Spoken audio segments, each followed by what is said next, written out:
can't budget. We like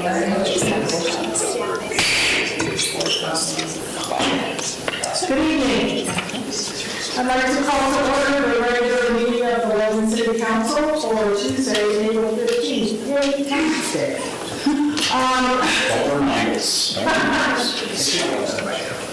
Hopefully, you know, I'm poorer than it was yesterday.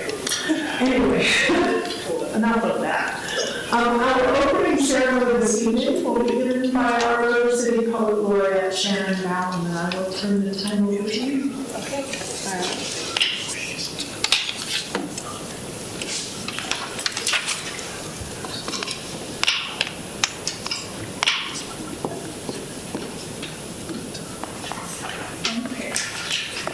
Thank you to the Logan City Council for inviting me to your meeting, opening ceremony.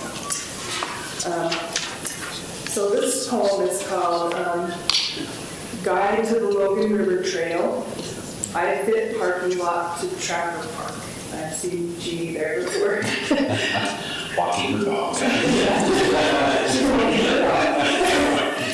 Okay. So Guide to the Logan River Trail, I Fit Parking Lot to Trapper Park. First, we pass under the traffic bridge where cliff swallows build nests of mud. They disappear in late autumn, leaving stains where their nests once clung to the underpass. The river blurs turquoise to brown under the bridge. Bright green watercress thrives year-round in the little stream. See how it grows thicker by the day. Notice the informational signs about what kinds of birds live near the river. Red-winged blackbirds with a patch of ruby on their wings, emerald-headed mallards, and raucous kingfishers. Now we pass a sign of fish who live in the river, iridescent rainbow and bonneville cutthroat trout who wave their tails in the swift current. See the majestic Roseville Mountains jut into the western sky. They shine white, snow-covered, late into summer.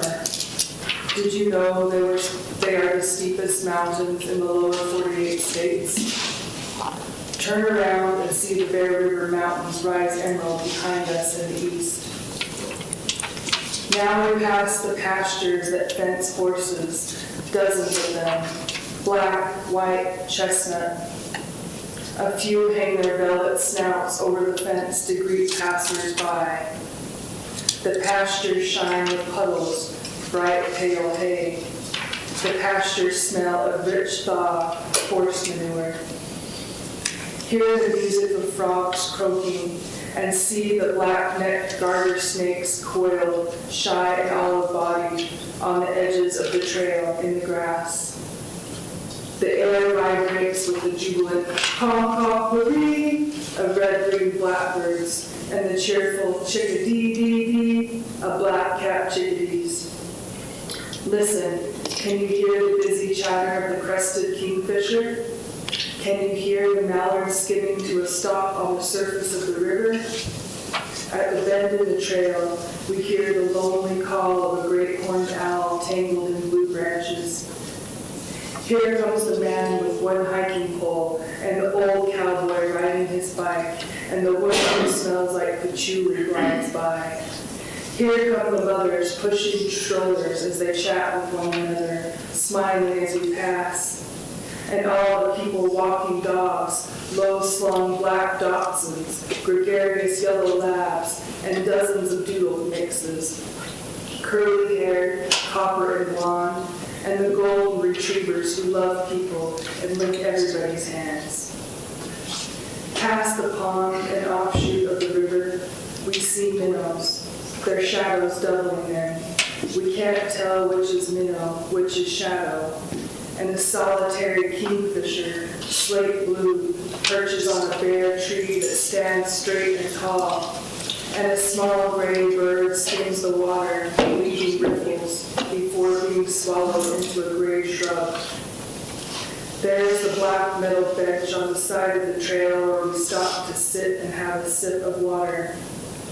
In summer, there are clouds of white cabbage, and pale yellow sulfur butterflies, and a few orange and black monarchs.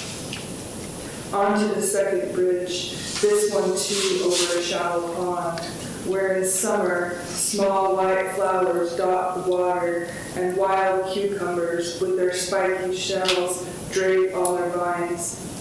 The silt is gray and dappled.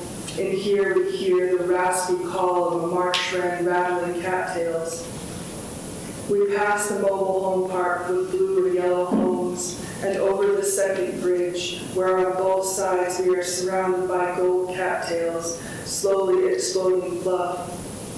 And in summer, the blue of blue vervain. And then onto the cow pastures, where Canadian geese nest and squawk. We see a pair of sandhill cranes in winter gray feathers in the pasture, picking their way between gold cattails. They each have a bright red dot under their eyes. Look, a bald eagle, slow, deliberate flapping, ebony winged, ivory headed. And then to the sidewalk that is lined with fragrant pink wild roses in June. We see Trapper Park in the distance, the new brick restrooms, the pavilion with new exercise equipment, and a brown bear perpetually climbing the side of the toy set.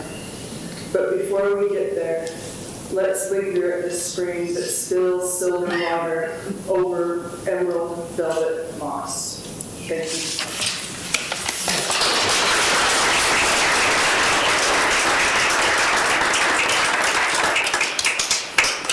Thank you, Shannon, that was lovely. It was So nice to go on that walk. If everyone would stand up, we'll say the pledge of allegiance. I pledge allegiance to the flag of the United States of America and to the republic for which it stands, one nation under God, indivisible, with liberty and justice for all.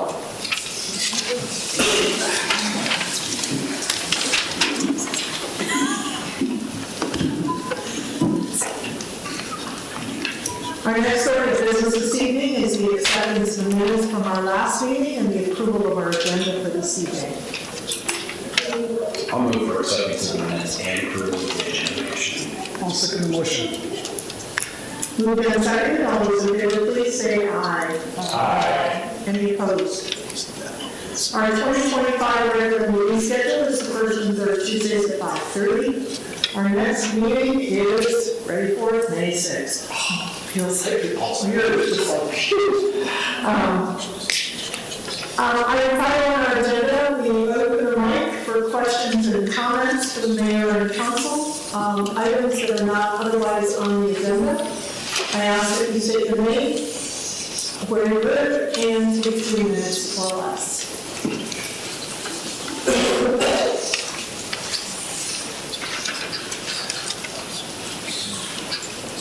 Hello everyone, thank you for the opportunity to speak today. My name is Caitlin Line. I'm a resident of Logan City, and I am currently an undergraduate student studying social work at Utah State University. In the fall of 2024, the Department of Social Work partnered with Utah State University's Transforming Communities Institute to conduct an online survey about community perceptions of homelessness. This survey gathered data from a statistically significant portion of individuals living in Cache County, and I would like to present some of that data to you today. Over 17,000 individuals in our county live in poverty. Among them, more than 1 in 10 are employed, showing that having a job doesn't always mean having stability. In 2024 alone, our recent count recorded 148 homeless individuals, 15% unsheltered. Many of these individuals never expected to become homeless.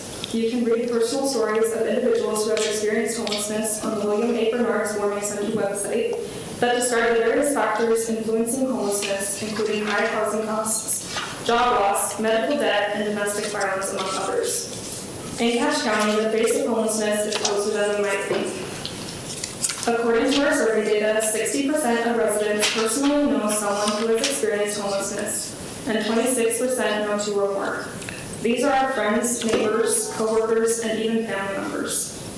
We also learned that the community overwhelmingly supports expanding services. 90% of respondents would feel comfortable having a 24-hour resource center in Cache County to support individuals experiencing homelessness. Understandably, support for these homeless services decreased with proximity. 54% of respondents would feel comfortable with a 24-hour resource center in their neighborhood.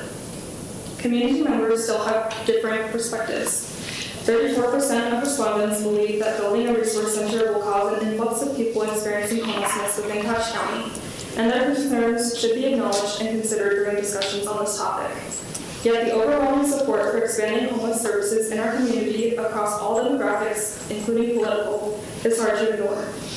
In conclusion, we ask that you connect with our local service providers to better understand this issue in our community so that we can collectively solve this problem.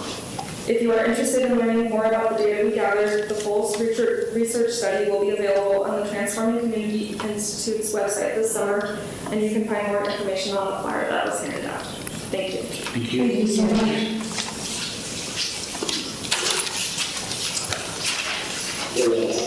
Josh Moore from Logan. Excuse me. I just wanted to address a few things. I won't go over. I don't want to actually go over and hash out last session, but I just wanted you to know that there were a lot of people that feel real pumped about the decisions that were made here last session. After 3 months, well, plus 3 months of the energy project, people came with solutions. People, they asked you to find alternatives to it. And it is able, some of you can actually offer solutions. But in trying to stay nice and civil, but it feels like you didn't do your job. So one thing I want to address that I find very important is behaviors. Behaviors in last sessions that really needed. I don't know where yelling at your constituents has become acceptable behavior. If you find yourself yelling at your constituents, you've lost control. If you've lost control, you may, with a good possibility, have an anger problem. It happens. I mean, I don't know anybody that has not expressed anger in a negative way. Right now, I'm stuttering because I am furious. I'm very furious. But 20 years ago, I went through a 52-week anger management course. If you find yourself in that position, let me tell you right now, it was probably one of the best courses you could have. Either that, or I would urge you to step down. Because what happened here last week, or 2 weeks ago, was not acceptable. Not acceptable with the city council. If you find yourself blaming your constituents that realize that their peaceful, civil disobedience was warranted, and they have a right to do that. If this were really a business, there probably would have been firings. Some of you may own businesses, and I don't know where you find any business saying that it is okay for the employees to yell and tell the bosses how to run the business. It's, and one last thing, this may sound a little harsh, but if anyone here has been trying to prove their position isn't a product of nepotism, well, last session's behaviors sure have not helped your image at all. I mean, it's, yeah, I'm sorry. Thank you. Thanks, Josh.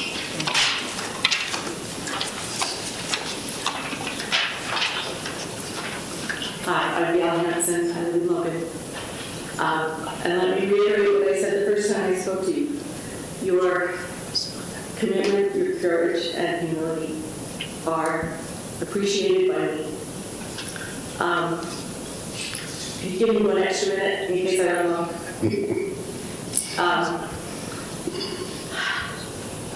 Where men's treasure is, there will be our feet. Love your neighbor as yourself. Let there be peace on earth. Let this be the moment now. With every breath I take, let this be my song now. To take each moment and live each moment in peace, eternally. Let there be peace on earth, and let it begin with me. The actions taken by this body 2 weeks ago, that act was an act of violence against our opponent. It was their way of life, their livelihood, their lives will be impacted by this decision. It will. I understand that your decision was based on the price. I understand. Legitimate concern. In the town of Spring Hill, Nova Scotia, down in the depths of the Cumberland Farm, there's blood on the cold and the wine is not in the roads that never saw a sun or sky. Roads that never saw a sun or sky. In the town of Spring Hill, you don't seem easy. Often the worker will tell Caroline's wrong. When the earth is restless, the miners die. Blood and bone are the price they pay.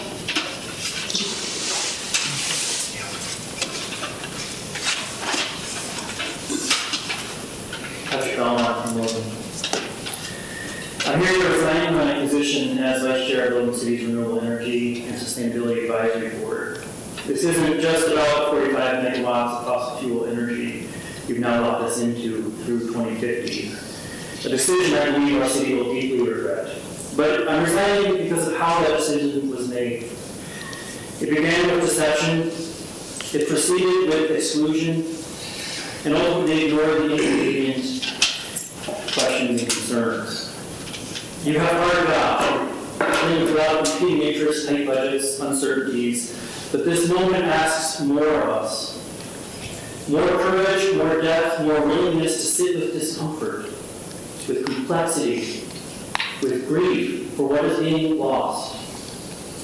Many of us remember when Lorraine Swenson, in her wisdom, paused the IPP decision, studied it for 13 months, and took our city in a better direction. America is having a very anti-science, anti-reality moment right now, and you fell for it. This moment will pass, but people will remember these decisions. Let's talk about dollars and cents. We have locked ourselves into huge financial risks. The price of gas will go up. Economists say it has to avoid climate catastrophes. We've locked ourselves into a multitude of operational risks. Schreiber Foods now faces risks they don't even realize exist because we didn't have the community conversations that we should have had. Let's talk about actual costs, because yes, the costs on our utility bills matter, but it is immoral and just wrong to pretend those are the only costs that matter. Someone will pay for these 3 million tons of carbon pollution we're putting in the air now. In flooded homes, in lost crops, in loss of insurance coverage. People in Pocatello will pay with respiratory illness. And yes, growth is coming for the foreseeable future. But growth without proper constraints is just cancer. I want you to know I'm not resigning because I've stopped caring. I'm resigning because I care too much to be part of a charade where reset is used to signal transparency and responsibility and then ignore when our concerns become inconvenient. I'm not going away. From here, I'll put my energy into organizing community, educating, and helping our community understand the risks and the possibilities that we still hold. And I'll show up to these meetings often with stories to share with you, stories of the devastating costs that others are paying. It's time. And stories of other cities that are doing better, building microgrids, pursuing carbon-free futures, centering their decisions in care and justice. They're not perfect, but they're really trying. I hope sincerely that you reflect not just on the content of these decisions that you made, but on the process that led to it, on what kind of leadership this time demands, and whether each of you is truly willing to meet that demand with integrity, discernment, and compassion. Thank you, Richard.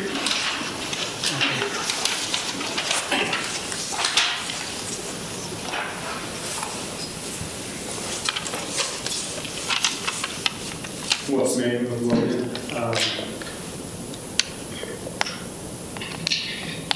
Want to withdraw my application to be the reset board and just use a few minutes here to express my disappointment and also my hope that, despite the decisions made, despite the process in which these decisions are made, that there still will be a quality, healthy, promising future for Logan, for its citizens, people of all ages, socioeconomic backgrounds, and yeah, I just want to, hopefully be able to use the time that I have to push towards that, and just hope that we'll all slow down a little bit and listen to each other a little bit as we weigh decisions like this, decisions that impact others, decisions that will have daily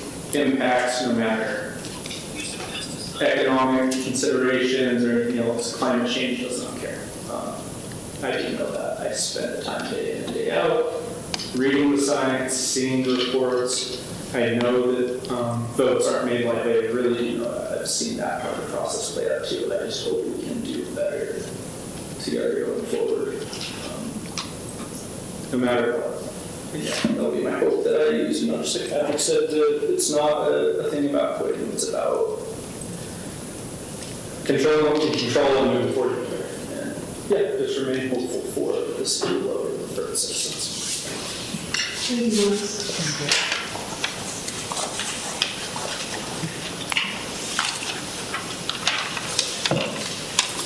Is there anyone else that wishes to speak to us? I'll close the public comment period and move to mayor and staff. Thank you very much. Today we have one board appointment. We have the vacancy on the planning commission. I'd like to ask Jennifer Duncan to stand. I'm proposing her name to city council for ratification. She's agreed to serve as. Many of you know that's really a big commitment. It takes a lot of time. These land use issues are really important for the city, so we appreciate her willingness to volunteer in that position. So I'd ask for ratification. I'll move the ratification to the planning commission. What did I say? You said city council. Oh, city council. We'll get to the election. I didn't mean to plan it to be. Thank you.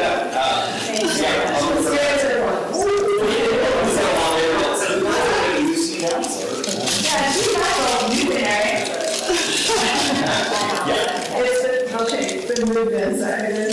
Is there any further discussion?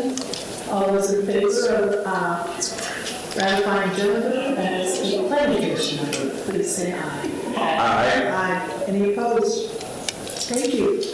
Great. Appreciate that very much. Good. The second item is an Arbor Day proclamation and Arbor and Bird Day. And just so you know, the city of Logan has been a Tree City USA since 1984.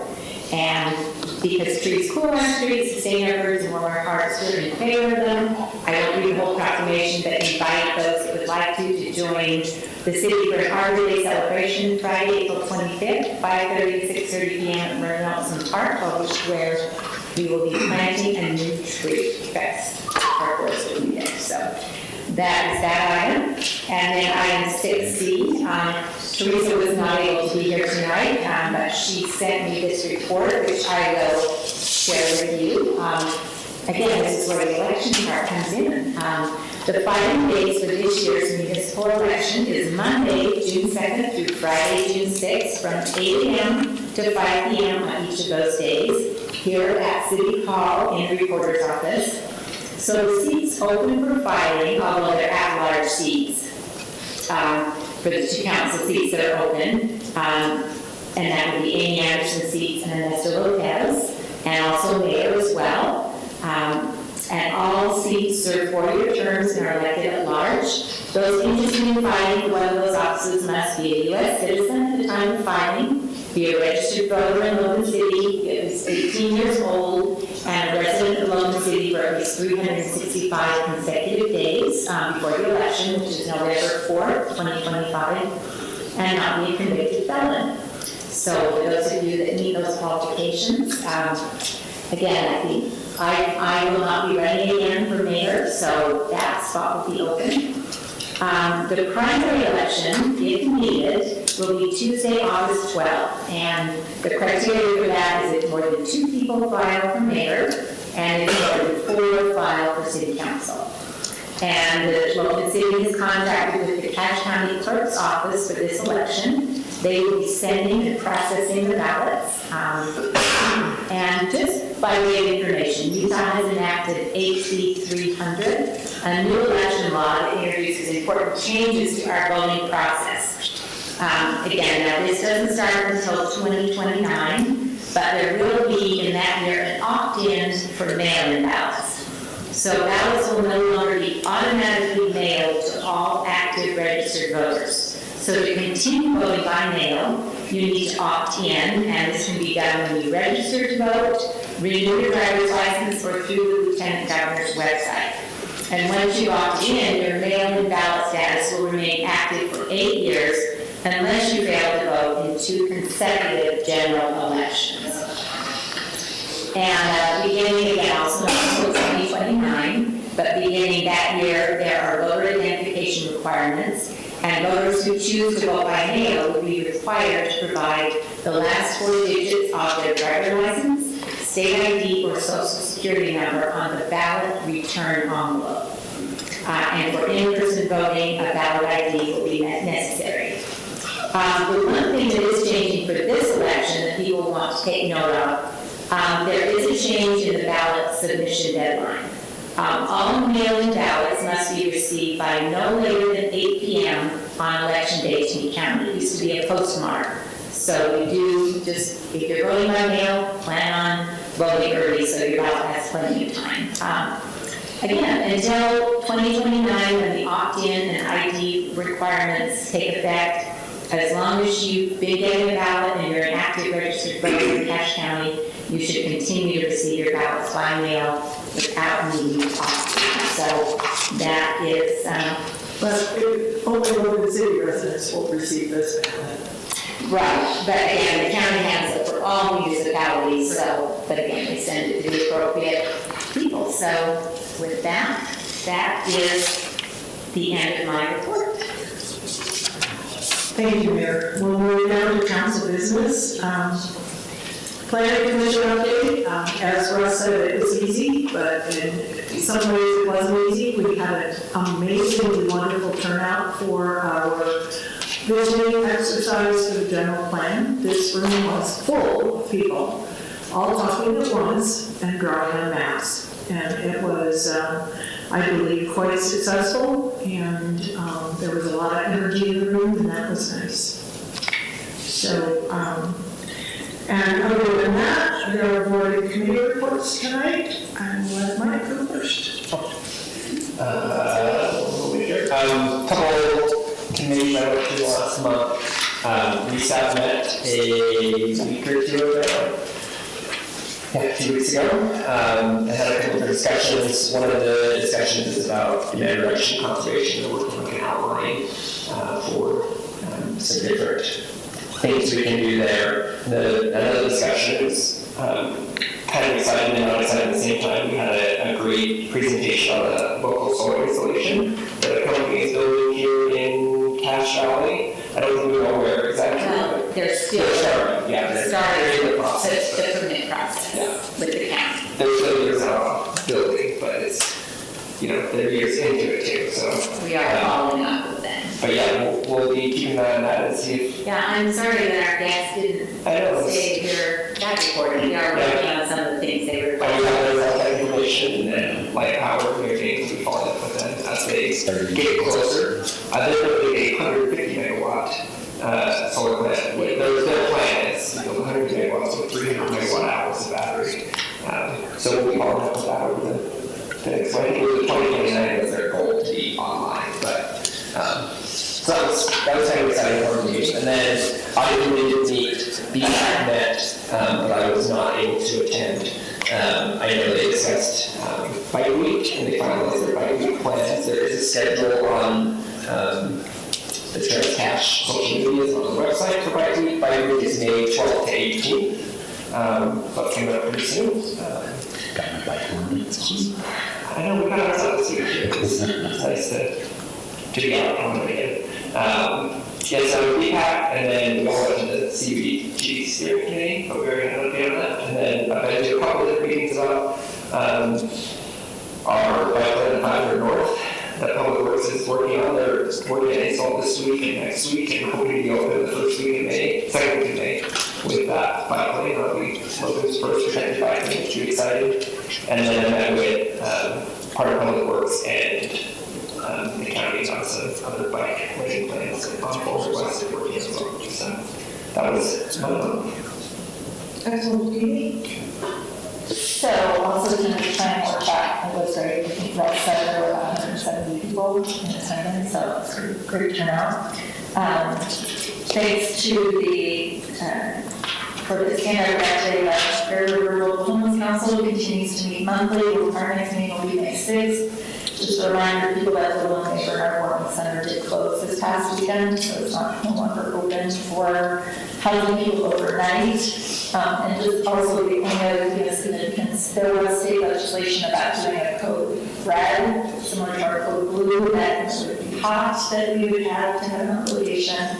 That did not pass our state legislation this year, but most likely will be brought forward again next. So I think it's something that as a community we need to start to think about the fact that that's likely will be in fact for next summer to have a code red in effect. Parks and Rec met. Mayor Days let us know actually that the county is officially paying for the shared feasibility study that's going on right now. Right, and they volunteered to put some money towards that, a small amount, 8,000, but yeah, they opted to do the whole thing, so that's good news. Parks and Rec is hiring for the summer, so if you know anybody who'd like some temporary work, please send them. We need lifeguards and people to take care of parks and cemetery roads as extra workers. The golf course always does, so if you know anybody who might be interested in working in the summer, you send them to their website. Correct? No. For the pool, it should be like 16, and you have to take the course. Some different departments have different requirements, so it depends on the department where you're working. Okay. Bathrooms officially open today, so hopefully if you are out and about, if for some reason you notice something with Parks and Rec that's arrived, just encourage you rather than putting it on social media, just email our Parks and Rec department and let them know that there's an issue with restroom or there's an area of the park that you feel like needs some extra attention. Or there is a reported problem on the red side too, that typically, I mean, not on the weekend, but typically they get answered within 24 hours on a business day, so. So just, again, I know it's easy to complain, but there is a recourse, there is a way to report that. I had a good turnout at the public meeting greet on the 24th, those people who came and asked questions, that was great. And just Plaza is all programmed, the Carol and Law Plaza's program for the summer. You can go to the website, there's 2 schedules there that you can pull up, sit them under the stars. It was supposed to start last week, but it was too cold. But every Friday night at 8 there'll be a movie. A lot after 5 concerts on Wednesday nights will continue, and there's lots of other activities happening, so I encourage people to get out and enjoy those. The Public Arts Committee met. They actually cooperated with Mount Logan Middle School students to create stickers for our general plan, so we chose those stickers, so look for those. It's a great way to engage our youth. in just 2 different areas, the general plan and public arts. There is a meeting tomorrow night for the Adams neighborhood. So if you live in that area, or even if you're just curious, Ray and Hanson will be running that at 7 o'clock at Adams Elementary. Cash Community Connections is meeting tomorrow at noon. They're the ones that are responsible for the summer Tabernacle Concert Series, which officially starts on May 26th. And one of the interesting things that came out of that meeting is people may not be aware, but RAG has a program called the STEPS program, which is the Self-Reliance Through Employment Pathway Services. And their goal is to help stabilize households, help with child care, resume services, referrals to community organizations, task case management. It's a 2-year program to get people to graduation. Deanna Newbold is the case manager for that. But the thing is, we have the social services that are available in our community that help with issues like homelessness, et cetera. RAG continues to be a primary source for that. And then Mary Gates had mentioned that she is not going to be seeking re-election. I also am not going to be seeking re-election this year. I'm telling people it will be 8 years. On average, women live to their 80s. That would be 10% of my life. And so I'm super grateful to have the time to date, and I'm looking forward to the next 8 months that I'm serving on the Logan City Council. But I just, it can include indulging for a minute. I just wanted to kind of thank people for the opportunity to help fulfill some of the ideas that I stated when I began 8 years ago. One of my ideals was to increase density, to build up, not out. And just, in my time on the council, we rezoned downtown, the Town Center 1 and Town Center 2. We've had great success with a lot of the projects with L59, with Romeo on 3rd, with Mill Creek, with Homestead, Foothill Loss, with Borden Loss, with Strata, with that idea that we need to densify rather than spread out. So I think sometimes it's easy to forget everything that's been happening over a period of time. But I think that, many of the people that are on this council now, I'm sure people moving forward in Mayor Danes, this idea of smart cities is something that we've continually been working at, because we do people need places to live. The downtown focus that I ran on, the Center Street, the Plaza, and the library, I'm very proud that we've been able to do those. We revised and reviewed our mixed use twice. Our RDAs worked with downtown RDA, South Main with the 1400 North, all looking at trying to improve and redevelop areas in our community that need it. I think most proud of the human service focus that I got with getting now a council position for Logan on the River Homeless Council. I think that's really important that we have a voice and a role in that. And I hope whoever comes back on council and feels that same way. I've been able to serve on the Utah Commission on Aging, making sure that our older adults around our state, especially here in our county, get access to the services that they need. We did do a support review with our police department that came on when I was on Sharon instituted that. I think it's important for us to understand what our police are helping to keep our citizens safe, and it gives us a better understanding of the stress that they're having.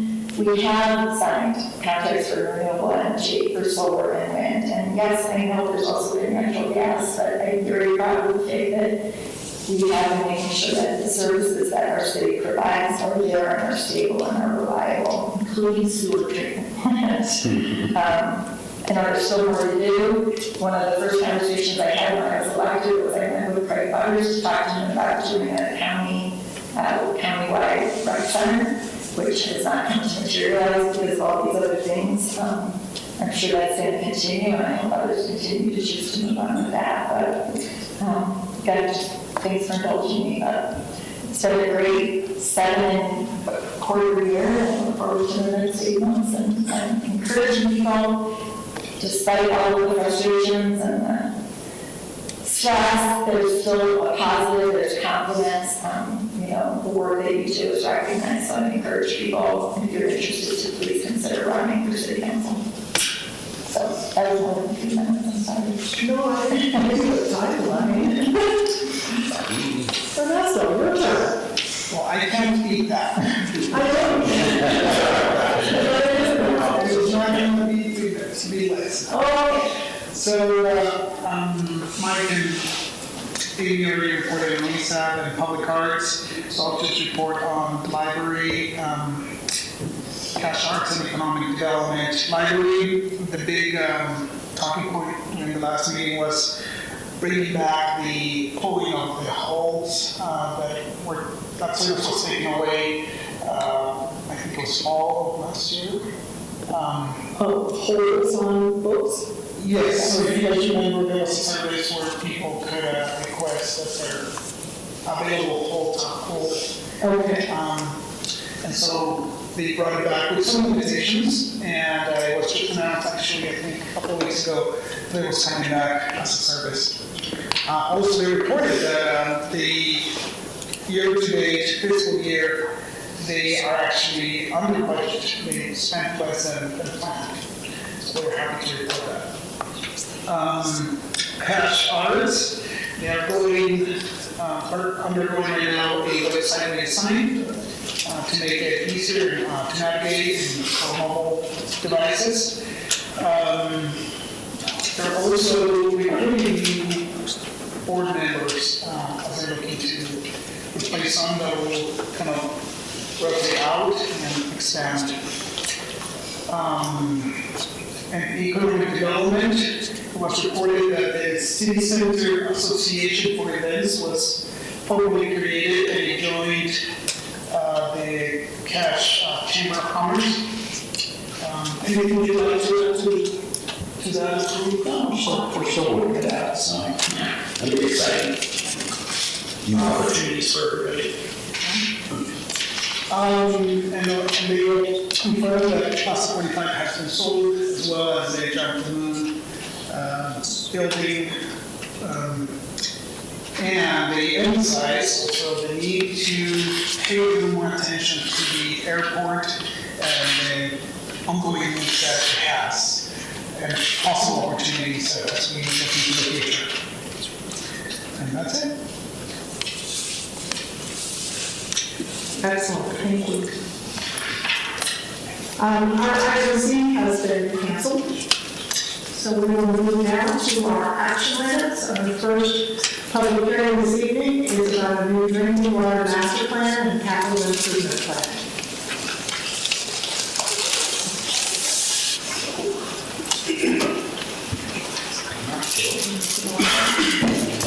Hello, Mayor and Council. Glad to be back. I have Lily from Hancock and Luce again.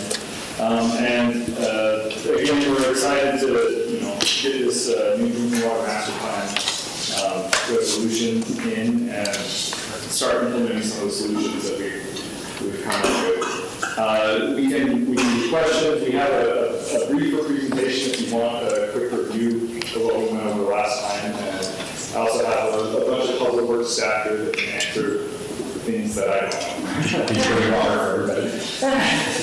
No, the drinking water, I didn't cover it. It's the best water brand, honestly. It's like there's no comparison. It would be wonderful if you give us a shortened version of it last week, because last week was pretty thorough and it was good, really good. And we felt as a council last week that the water was important as the electricity discussion. Yes. We're considering people that are. I think so. Well, if not, more important, because if we don't have water, we are in trouble.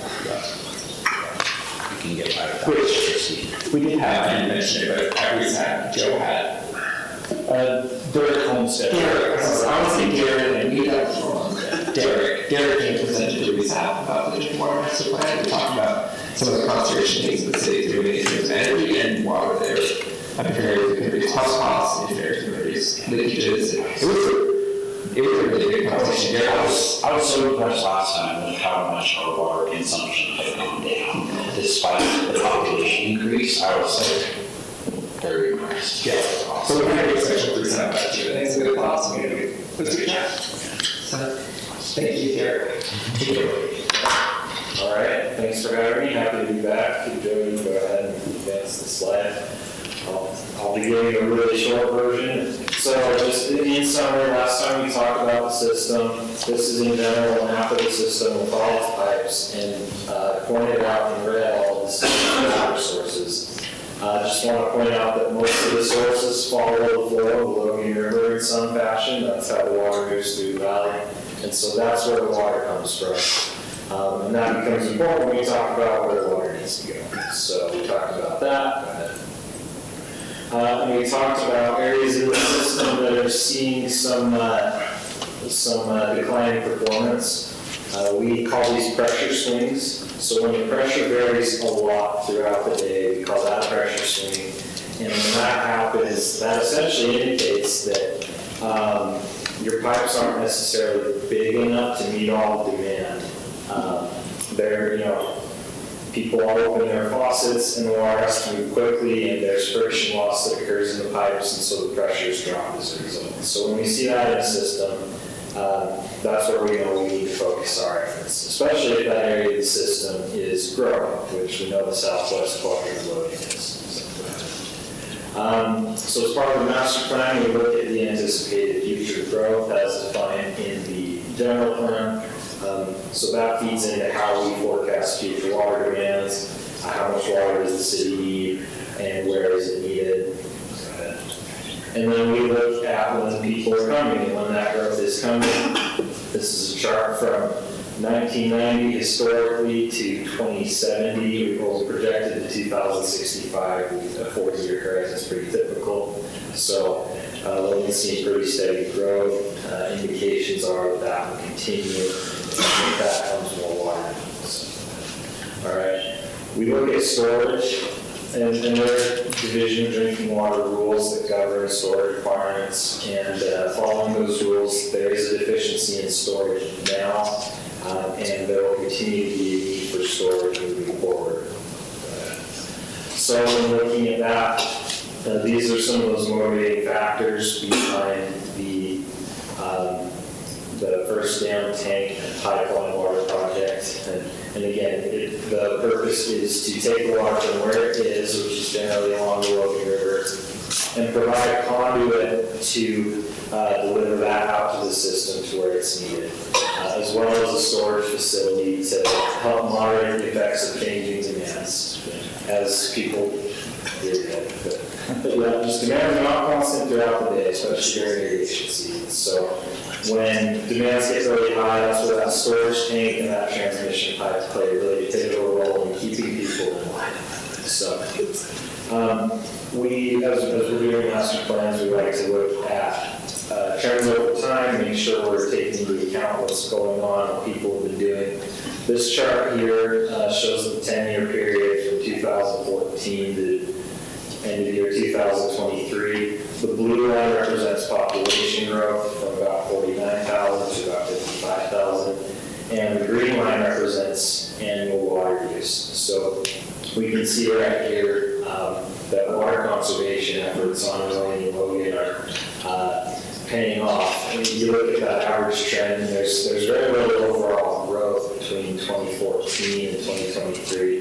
There's some variation by year depending on what our weather pattern is, how much rain we get. Yes, yeah, that was our 2020 spike. So, there's variability, but a pretty clear trend that our conservation efforts are working. Citizens are doing their part, and there's a lot that goes into it, of course, but overall, we're seeing an effect. So, all right. Conservation or not, with the growth that is projected, we did identify the need for some infrastructure projects. So we propose eventually over time developing 2 additional wells. These are wells that actually have already been drilled and just need some rehabilitation and equipping. So, a cost-efficient way to meet those needs in the future, as well as some pump stations to help surveys on these as they continue to grow. Here and there are some places in the city that don't quite see the fire flow that the fire department has indicated they would like to see. So we've identified projects to be incorporated into annual capital improvement planning. Total cost about $2 million. We also have recommended a budget of about $1.5 million a year for pipeline replacement as recommended capital outlay. and we developed a tool that GIS personnel can use to, consider different factors of pipes, age and condition, and history of breakage to prioritize those improvements and help the city get the best bang for their buck. So we have a 10-year project list. A lot of these are in various phases of design. Most notably, first dam tank transmission lines, some associated pump and pipe improvements. Beyond that, most of these projects are quite dependent on growth, so we would envision the city getting those installed in partnership with development as that development comes, as well as some projects that need some replacements and upside to improve capacity. So it's brief summary there. And then looking out further, that was the 1 to 10 year map. This is a 10 to 20 year map. So more projects as growth expands to the west. Okay. All right. So we talked a lot about the costs that were listed in the master plan. These are big numbers that can look quite scary. Again, these aren't all on Logan to fund. There are development. A lot of these are development driven, they need to be paid for by development. We talked about impact fees, the need to keep impact fees updated, to be collecting that money to fund some of these larger improvements. And so in summary, there are a variety of tools to get these infrastructure projects built and funded. Some other thoughts maybe I didn't hit on that might just be good to bring up. So I do want to be clear, this is a master plan, this is a vision. We're not trying to tie our hands too tightly here. For example, if someone sees that there's a pipe going right in front of their house and they really don't want it there, we're not walking in tonight, right? There'll be future times where that project is under design, it comes for review. Flexibility is important and it's expected, right? As we dive into further levels of design, the crew here will start taking a really hard look and identifying some alternatives and maximizing cost efficiency. So just want to point that out, that we're not trying to lock anybody in too tightly, but we are trying to set a direction for the city to move for the next 5-10 years, however long till we do this again. I really like how it identifies the problem areas, and like Ruby was saying, we can take those problems and the proposed solution, and there's several times that we'll brainstorm it and find, hey, actually there's something that we weren't aware of in our GIS, and we put the master plan together, and this problem is no longer a problem, where we can implement that and capitalize on it, and not have to do as much of a capital improvement plan, and still solve the problems and save some money at the same time.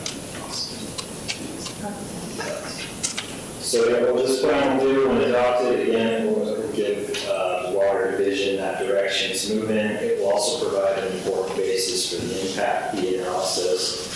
It will help the city come to the table as new development comes in. The city can clearly articulate their needs for developer participation in these projects. It can really demonstrate that the developer really has to, there's no capacity in a certain area, for example, the developer really has to help contribute to the solution. So it helps the city to become things from a place of strength. Funding applications, for example, if the city's really done their homework, identified needs, identified solutions, that can be a help as well. So those are some of the purposes of the master plan, some of the things that they can do for Logan City.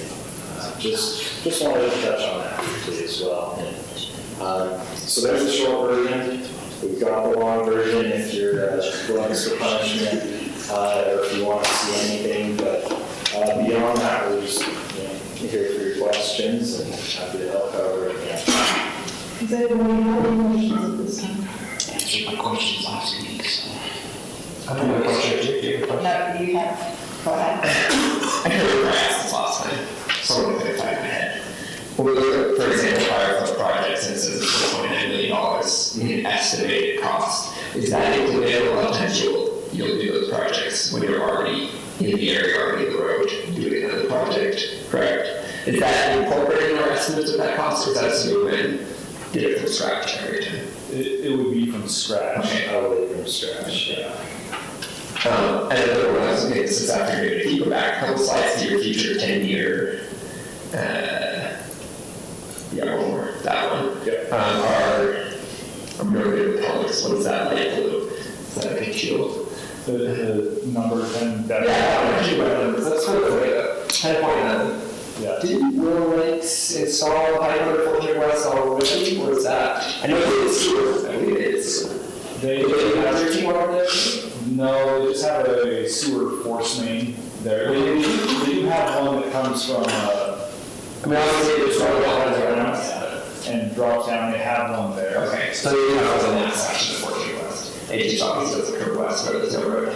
Correct, yeah, and it is tough because some of these master plans, you get the GIS data and we take it, a year implementing the model and doing all this, and in the meantime, developments have gone through and new things have happened, so. But there is, in this section, there is already pipe.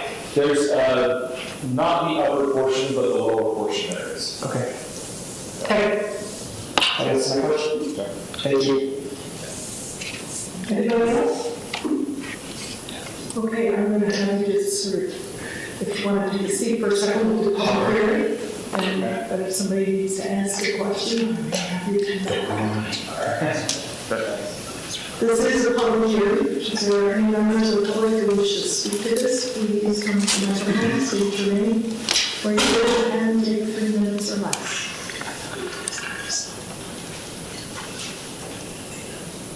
Seeing no one, I'll bring it back to the council. I'll move for acceptance of resolution 25-14. I'll second that. Oh, this is fight. Wait. You can go, what is that? I'll let Ansley figure it out. Okay, seconded. Okay, it's been moved and seconded. Are there any further questions or discussions? All those in favor, please say aye. Aye. Any opposed? Motion carries. That was easy. Thank you. That was because there was such a wonderful presentation last time. Excellent. So Joe, 10 years we'll do this again. Yes. I want our demand graph from all the leaks to keep going. I was so impressed by that, all those years. I'll say, wow, 7 years. Yes. 8 years. 6. Our second public hearing this evening is a code amendment. I turn the gentleman with us, Holly. Good evening, council. When we discussed this last time at the workshop, there was some questions about the size of the temporary yard signs. Yes. And I checked and double checked, I talked with Teresa, and this is the exact same size as campaign signs. It's 4 square feet, it's 2 by 2, that might have been the confusion. Oh, it's a total area. Yes, 2 by 2. A popular print size is 18 inches by 24 inches, which would also fit underneath the maximum. So it is consistent with campaign signs. Sending us back to geometry class. Do we need a geometry lesson? There weren't any other questions, so I'm happy to answer any tonight or go over anything that you feel like we need to discuss more. Well, just for the purpose of people who may not listen to the workshop, I think it's important for us to realize that this is a code amendment to allow people to do an advertisement for an event on their private property. For a limited amount of time, so this is 7 days maximum, tied to a licensed special event within the city. So, this is a public hearing. If there are any members of the, if there are any members of the public who wish to speak to this, please come forward, state your name, where you live, and take 3 minutes or less. Seeing no one, I'll bring it back to the council. I'll move acceptance of ordinance 25-5. I'll second it. It's been moved and seconded. Are there any further questions or discussion? Seeing none, all those in favor, please say aye. Aye. Any opposed? Motion carries. Our third public hearing this evening is a budget adjustment. Turn the time over to Rich.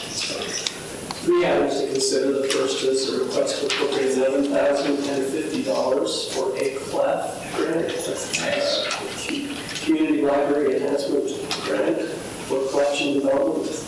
Second is request to appropriate $14,402 for reimbursement for a hazmat incident. And lastly is request to appropriate $5 million for the sewer treatment expansion and handling system. And that is money they received from the EPA. Yes. That will be received as the project is completed. But it's all It's as long as it can be.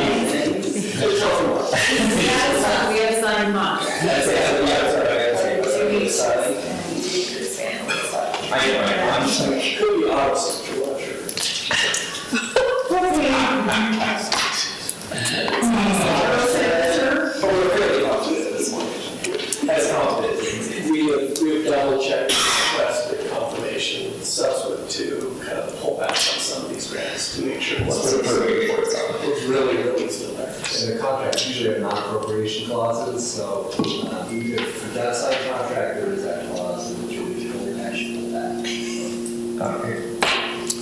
I hope it's not when we're 2/3 of the way down. So I would encourage us to build it as we go. Anybody else have any other questions regarding this issue?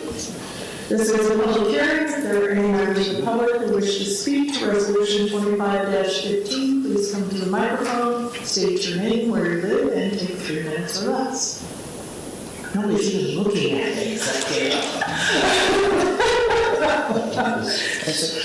See, you know, yeah, but it wasn't looking a second ago. So, I'll bring it back to the council for a decision. I'll move approval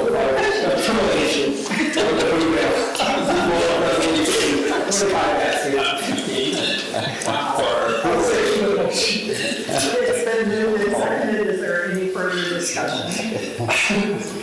All those in favor, please say aye. Aye. Any opposed? Motion carries. We move now to our workshop items. We have a few. Turn the time over to Amanda.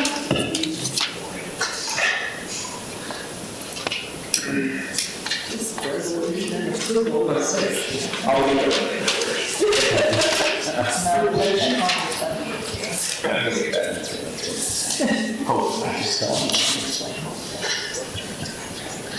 Okay, I'm presenting the funding recommendations for the Community Development Block Grants 2025 Annual Action Plan. Funding goals are to invest 60% of annual funding towards neighborhood infrastructure, 20% towards community needs, and 20% towards CDBG admin costs and planning projects. The funding estimate for 2025 is $550,000. The steering committee is recommending the funding of 2 infrastructure projects, 4 public facility projects, 1 public service activity, and 1 study, and we'll go through each of them on their own slide. Logan City will receive $161,000 to install new or upgrade existing ADA ramps in low to moderate income areas throughout the city. The red and the yellow on the map are the eligible low to moderate income areas. And then Logan City to receive $161,000 to install new pedestrian crossing beacons in low to moderate areas also throughout the city. The art in the park for Willow Park, Logan City will receive $30,000 to install public art. The proposed location and designs are 1, a sculpture at the Willow Park entrance.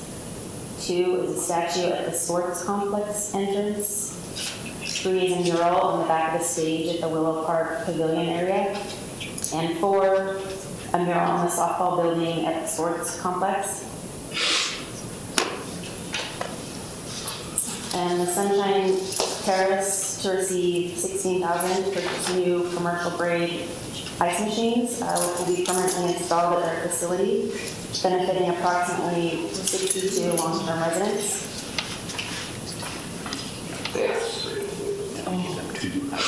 And Common Ground Outdoor Adventures paint remediation to receive $12,240 to paint the exterior of the building in areas of water damage and wood rot. And this project benefits 182 Logan residents. The Flores Community Garden will receive $32,000 to install electrical infrastructure to operate water pumps, irrigation systems, lighting, and an educational workshop space where classes on sustainable gardening and food security will be held. The garden will serve 70 Logan families and provide plots for the food pantry.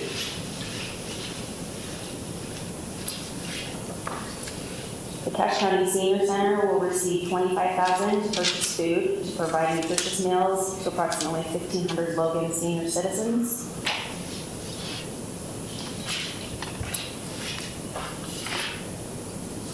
And the William A. Bernard thank you, Warming Center to receive $15,000 to complete a homelessness services and sheltering feasibility study. The study will refine the Bear River Local Homeless Council strategic plan and improve coordination and collaboration among service providers and local partners. There are a couple issues to consider. There is not enough funding available to pay for the study, since the study has to be paid out of admin and planning. The estimated amount for 2025 admin and planning is $110,000. And currently for 2024, we're proposed to spend $111,000 on CDBG admin and overhead. That doesn't leave any left over for the study. Another issue is funding could be decreased by 25% for 2025. That would leave approximately $82,500 for admin and planning. Total funding or just admin and planning? Could we reduce by 25%? Total. We do, I mean, what we did is reduce the amount. It just We're obviously not spending anything until we get it. Right. This is. Yeah, it just listed admin and planning, but I didn't read that. So I'm just curious. Everything or just that? It would be everything. Okay. When will we know if the budget is We should get our allocation amount by May 16th, I believe. So those issues to consider, you're saying that we don't have enough money in the admin and planning section of the budget to pay for the study for the William A. Bernard Warming Center? Is that what you were saying? Correct. Based on the 2025 city budget. Well, I think because, I mean, we're workshopping this tonight, but correct me if I'm wrong, I think we are looking at moving the public hearing and the final decision until we hear what the actual amount is. Yeah, we could do that, continue the public hearing. Is that? So we get the funding. Right. So again, the council, sort of, this is what they decided in our meeting, but obviously you have to approve the final amounts, and again, you may want to, we just thought maybe we continue that until we know what that is. And go over workshop the 2025 budget as well, and that, or at that time as well, for the city budget. Well, they're asking, I mean, they're planning on less than they spent this year. So funding could be decreased, any chance that it could be increased? It does happen. It has happened in the past. I mean, there is no change. It is what we have estimated, the 550,000.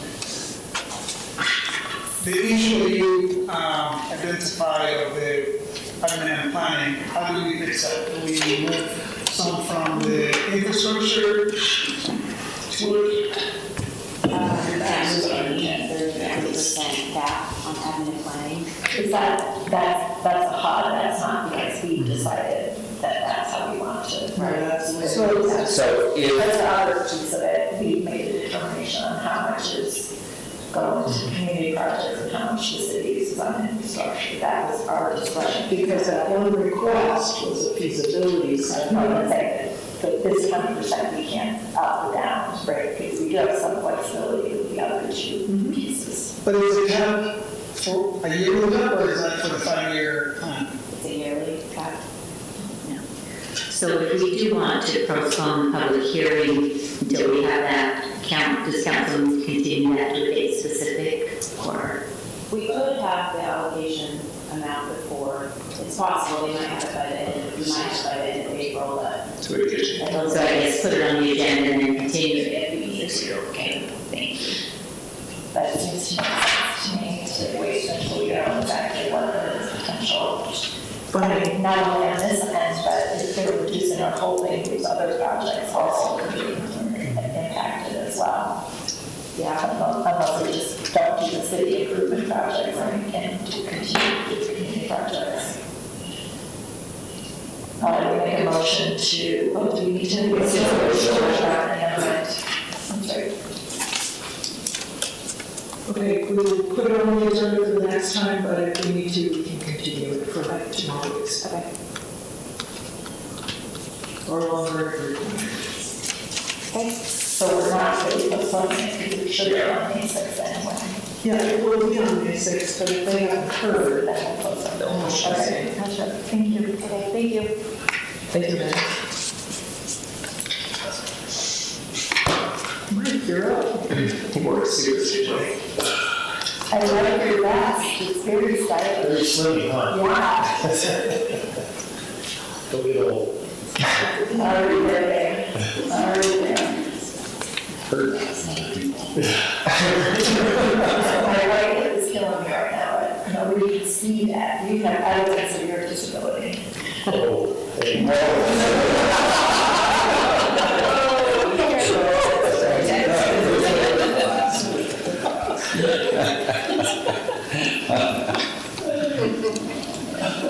Can I continue or you want? Please, you're on. Okay, we got 2 workshops on ordinance 2503 and we'll do 2504. This one is initial boundary adjustment involving Logan City and Millville. And it is down at the Zollinger's cold storage, which is just off of the highway, just south of 1707. So it involves this complex. We workshopped this, it's been a few months. We had to go through the process to do noticing and notification. It's a very lengthy process, but the existing boundary lines are shown in green. So this is our common boundary between us and Millville. Yes, Millville does extend all the way up to that area.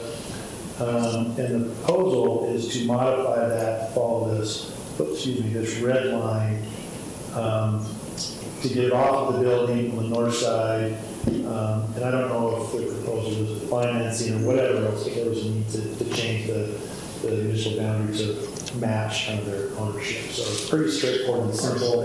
I think totally involves maybe a half acre. There's real no real impact between us and Millville in terms of service provision and things like that. So this is what the formal plat looked like. Once we had a hearing on it, Millville had their hearing as well, and we'll all package it up and we sent it to the state for approval and then to the court. Any questions? No. Okay. Pretty simple. Let's see, the next one is.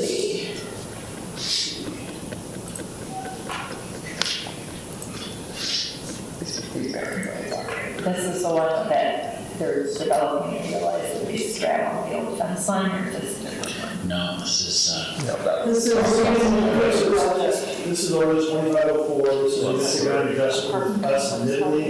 It's on the south end of Logan, down along the highway. It involves, there's 3 parcels right here. This is Maloof over here. This is the old Ted site down here further south. So it's this piece of property. Here's the proposal. The green are the current boundary lines. Proposal is to ship it out to the highway. And then the reason they want to do that is Canyon Landscaping bought those. They want to construct their office and yard there, and they have access to utilities from it. And from our perspective, there's historical context to this. We've tried to modify these boundaries for quite some time to parallel the highway. So we'll get there piecemeal. We should have done it holistically, but we didn't. We couldn't get there. We'll do it piecemeal. So it's pretty simple. This is all about 5.5 acres. Any questions? Unrelated question. So, you go back to that map, has there been any further discussion about shifting that property that's just on the west side of there, that's got the realty office and the... But we had a chance to do that years ago, and I don't think we had the opportunity now. I don't think they're quite willing to do that. It's tax. We proposed that we do that, but I don't know if we had a chance. There was some agreement. No, we never got to any agreement. Yeah, discussion. There's agreement at a different level than this one. There was not any agreement. I was going to say, from 34 on literally it was. I made the problem. I started one of the problems, but I don't believe that we ever had a legally agreement. Council members agree, there was maybe... Yeah. It's kind of beautiful. It's over. Yeah.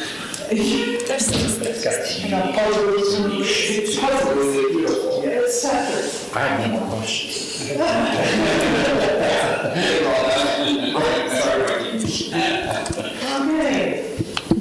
Okay, Thanks. now we get to eat. Whole crap, tonight. Wow. This is Amy's first. I think this is Amy's first, isn't it? Yes.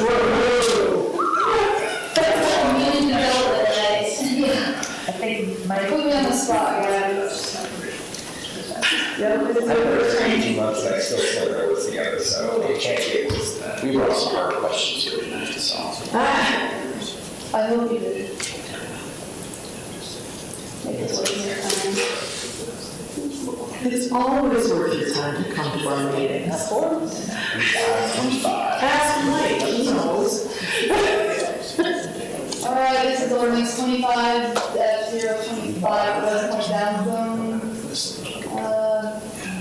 About 1400 north. It's currently MR 20, community down zone to MR 12. It was developed in the 1990s with 5 fourplexes. In 2022, they upzoned it to subdivide it instead of condominiumize it, which it was. And then in 2020, you guys upzoned it, agreed to or approved the upzone to MR20 in order for that subdivision with the knowledge that after they did the plat, they needed to cut it and downzone it. 2023, the final plat was signed, and now we're here to downzone it some. This is the jet boat. No. This is a different one. This is one. Oh, this is what we did. We did this a couple years ago.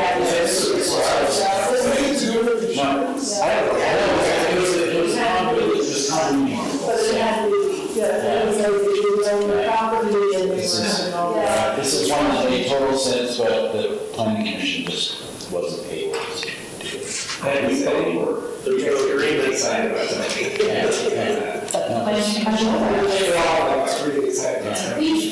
Each fourplex was individually owned, but the town was a joint between them all, and they. So I'm going to ask you a random question. Are we going to downzone Jeff Williams pretty shortly? He still has it. I think, yeah. Has he told He you? has a year from me. We have Has he told you building for that? We're pretty sure he's selling it. This is 6-0, planning commission approved this 6-0. Yeah, 6-0. Those fixed problems. And this is inconsistent across those parcels on that street base. No. Yes, it was. It was fixed problems. It was a nice spot. No, she doesn't. All right, well, I don't have any questions. I have no more questions, yeah. Sorry, Amy. Oh, so you're not going to make my life hard. She's like, who am I supposed to listen to? I remember that one. Yes. You did that for a reason. And now we're going to let Aaron come up and confuse us. Confuse us, Aaron. This is our, for special events. Thank you, council. And he gets two times at the seat. Yeah. Yeah. Somebody could, Can we talk about it at the same time, or do we need to workshop them separately, the two things? I think they come together in the conversation in his slides, so probably we can do it together. Since he's kind of both.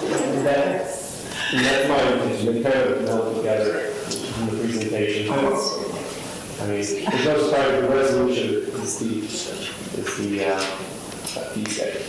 So this is our special amendment. This has been in the works for a while. You know, it's funny, I kind of consider myself. What did you present?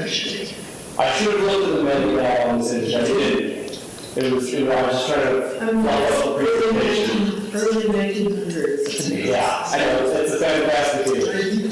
The circus is in town, and everybody came out. Well, the circus was here in 1911, I believe. Gene was there.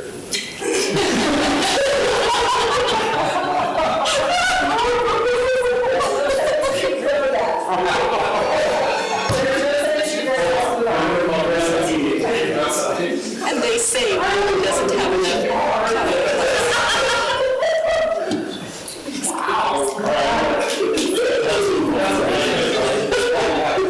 The scary news is not at 7 o'clock yet, you guys are acting like you've been.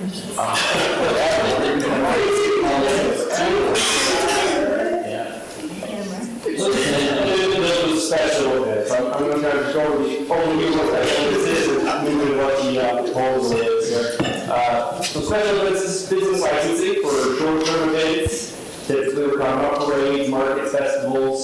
It's an animal private property. This is kind of one-off things that occur in our community that are typically licensed or regular license.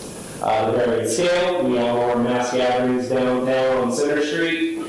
These can be 10,000 people. This can be a few hundred people.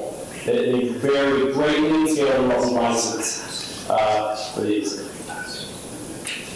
The application process, so they come through business licensing division with an application. It includes their site plan, the description, all the things that you imagine.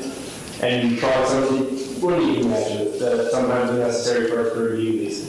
And one of the difficulties here is it is a very multiple departmental review. So this goes to, typically our review committee includes parks, public works, streets, fire, police, planning, zoning, business licensing, environmental, and our legal administrative division. So this goes to a lot of offices, it gets a lot of eyes on it. We even have a committee that meets with new applicants and anything that involves street closures on a monthly basis, bringing them in, talk through the events. So it's kind of a all hands on deck sort of review process. This is just so we're all aligned on what city resources are needed, what the scheduling is, how we making sure that we ensure community safety for these events. And each one's very unique, and I just like to emphasize that throughout this presentation. We do a lot of different things and try to make them work in the community within the constraints of protecting the public and community safety. So reasons for the amendment. So we're looking at how do we define special events, who needs to come in, what needs to come in for licensing. It's one of the questions that kind of has come up early on for a number of years. Then we have a growing scale and number of events. We have our large Center Street events. Last year we actually licensed 80 events we're on pace for that again this year. We also have had an increase in neighborhood impacts with large events at venues that are in or around residential areas. There's parking issues, noise issues associated with these. We also need to take a look at our application process. So once again, when we have kind of this one application for all, we have these growing large events and complexity of these events coming in. We need to look at how to empower the city, kind of have better control over that application process, asking for good information from applicants, asking for what we need to make informed decisions and license these properly.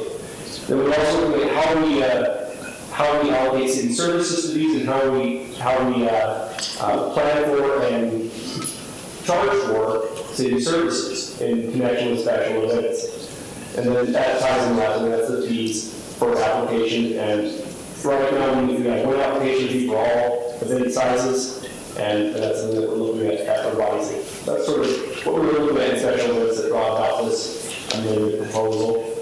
Now I'm going to go through the various changes, and I apologize for all already on this amendment. There's a lot of changes in this code.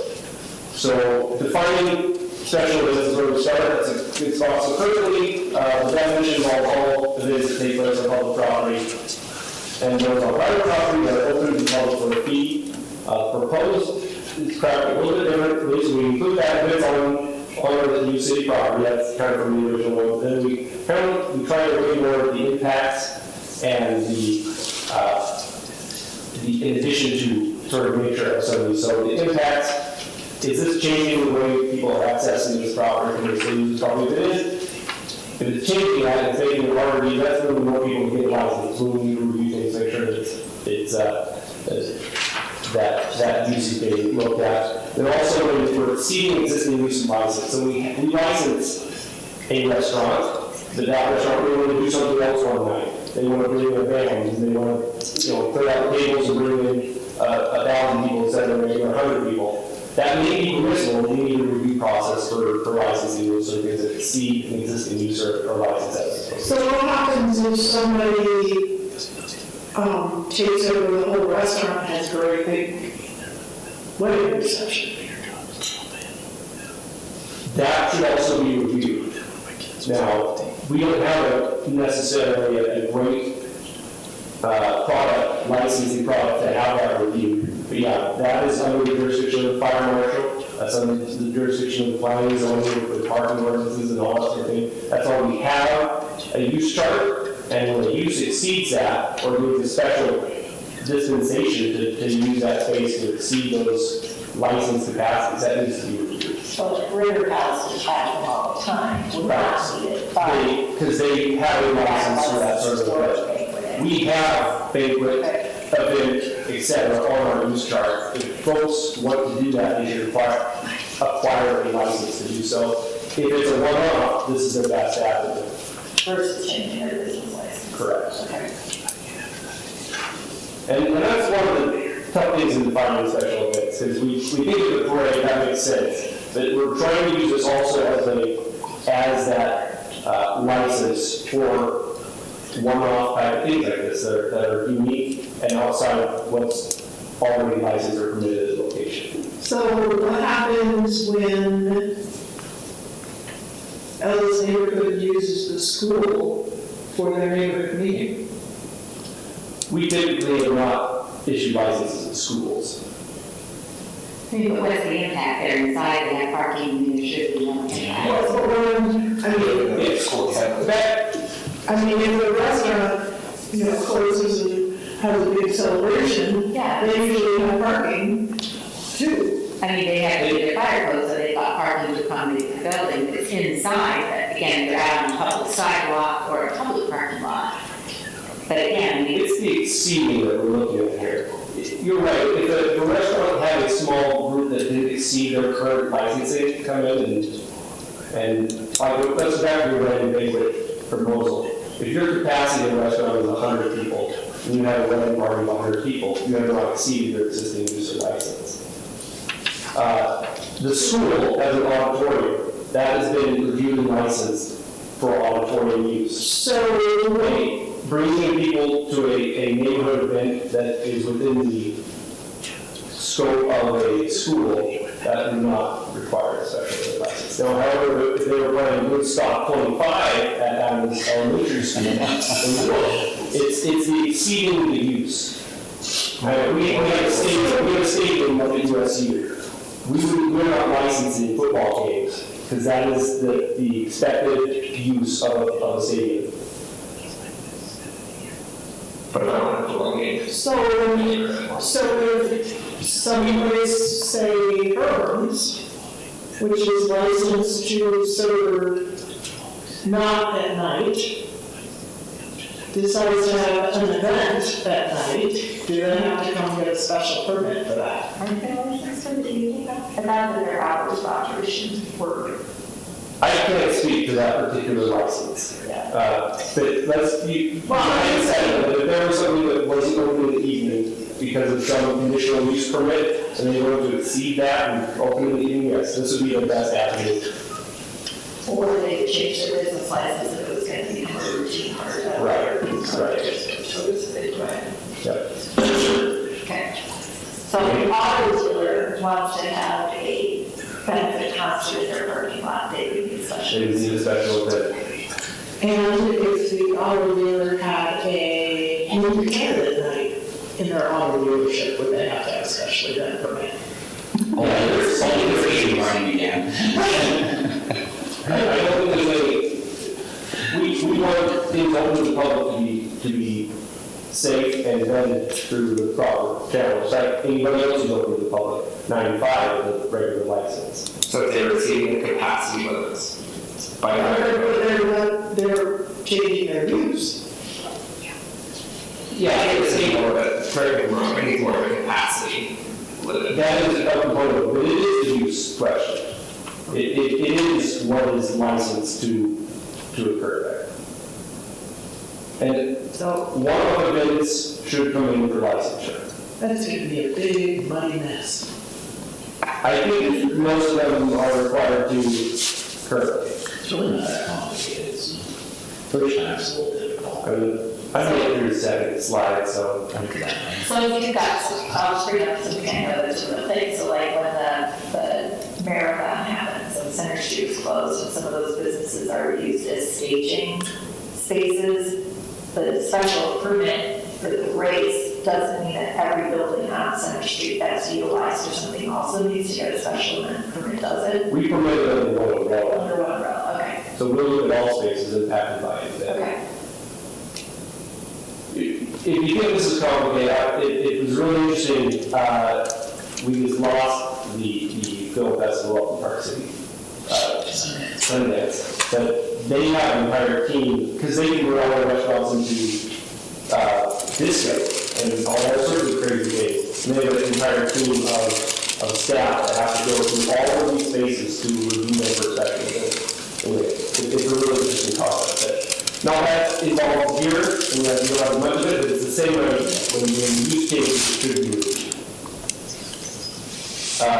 We're also proposing a change so we're proposing a tiered system for special events. So there's a 3-tiered system, and this is to hopefully get some through with quicker, simpler process, and some in more in-depth based on primarily number of estimated attendees. So tier 1 events would be those less than 250 participants or attendees. This would be a shorter application period or deadline. You need to have it in 20 days before their event.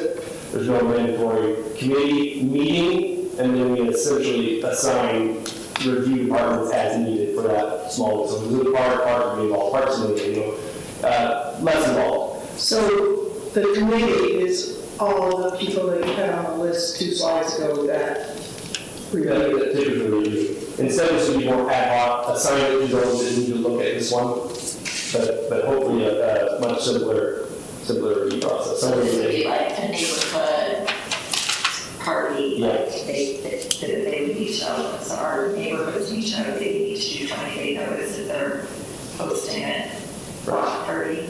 Right now, it's a one that is, I think we had 5 more days. Okay. Tier 2 would be 252 up to 999, or the smaller ones that involve street or sidewalk closures would also fall in this category, so they'd be put up because they require right-of-way traffic control plans. There's another 45-day application deadline.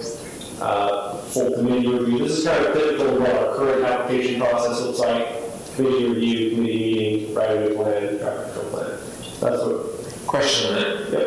What if someone has an event, they're going to be here on Center Street, right? And they plan on 600 people attending, and then for whatever reason, 1,300 people show up. Right.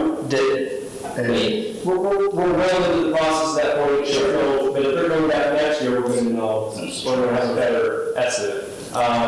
We work with a lot of repeat customers, and we do have a pretty good idea. If it's, I mean, we have some as well with us. If they're planning a marathon, they're going to have registration. We're going to ask for that registration number, and hopefully we can get a clear idea.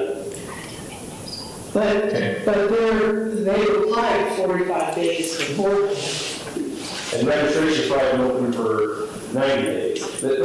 Right, they should. I don't think they should not get 100,000. Well, it's not going to be a huge issue. I don't anticipate a large number of the applications being a problem in classified. Okay, that's true. That's good. My feeling on it. You look like the pumpkin walk. I think that was like twice as big as anyone expected it to be the first pumpkin festival.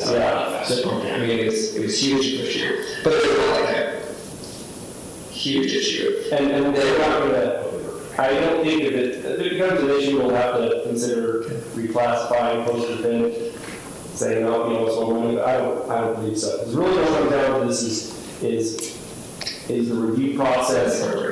We're still going this is going to go for a full committee. Everybody's going to get their eyes on it. They're going to raise their red flags and get information they need. But a lot of that should be coming in with the tier 3 applications. This is a challenge more. We actually have, and this is why it would be important for folks who are going to be larger events to get their stuff in, because we will have an application window. This is for a preliminary application. This will be so we can set a calendar. That's one thing we struggle with is with these larger events that we have established events, we have new events coming in, and we want to make sure that they're on the calendar, not competing with each other for what day they're going to have. So we have them all applied together in a block. We can assign those days based on the criteria that I'll go over in a little bit, and essentially set a calendar for these larger events further out. So I have a question. Yep. What about graduation at Utah State? Graduation is a thing that happens at Utah State. It's a special event. Okay, we don't license special events on campus. But they affect the streets. But we can't license special events on campus. Okay, so how do we handle the event center? At the county. Yeah, that was, they raised that question, so what, there's the events at the Cache County Event Center, what impact does this have on that? Is the question the county event center? Yeah, the event center and the whole, where they have the fair. Right. All that. We utilize Logan City parking for many of their events. And that's been the trigger, our main trigger for qualifying for special event licensure. So if graduation required the use of a Logan City structure, then we Well, that we vacated and then we ignored the dam. Right. So at the fairground, yes, most of the larger events require a license. We've licensed, there's history often on licensing the fair itself. Maybe You do license? in the past, though I don't think currently that's gone back and forth under different agreements with the city. Okay.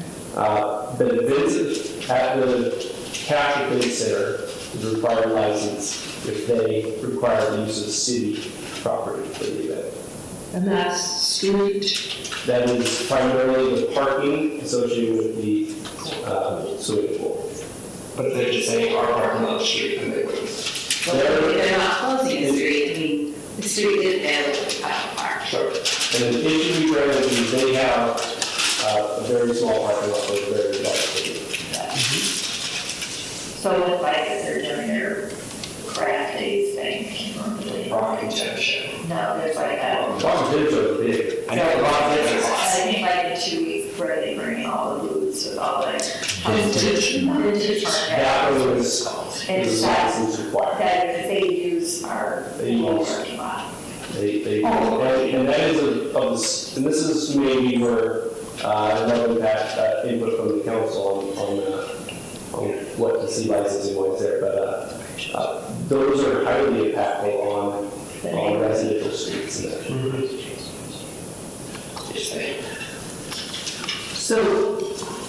So does that will fall under tier 3? It will. Application window, 60-day full application deadline, full committee review, committee meeting, right-of-way traffic control plans as necessary.